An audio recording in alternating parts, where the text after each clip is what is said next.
Pour cette première journée des consultations provinciales conduites par le gouverneur Marcellin Tchambo, il ressort une convergence de vues sur la tenue d'un dialogue national qui inclurait toutes les forces vives de la nation. L'Église catholique, par la voix de Monseigneur Bolambo, soutient la tenue d'un dialogue, mais à une condition. Nos pères les évêques ne sont pas contre le dialogue. Ils sont pour le dialogue, puis c'est une valeur démocratique, le dialogue.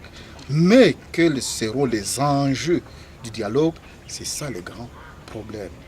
Le dialogue, il faut qu'il mène, n'est-ce pas, aux élections.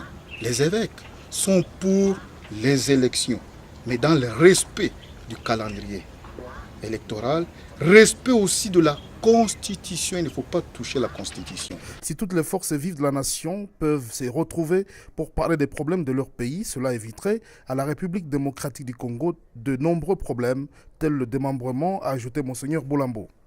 Ce pays est en danger puisque dans les horizons, n'est-ce pas, se pointe la balkanisation. Une autre chose, c'est le génocide. Les autres crient au génocide. Mais nous avons déjà perdu plus qu'ailleurs. Pourquoi ne parle pas de génocide? Un autre problème, c'est l'intégralisme religieux avec le terrorisme. Nous ne devons pas fermer les yeux là-dessus.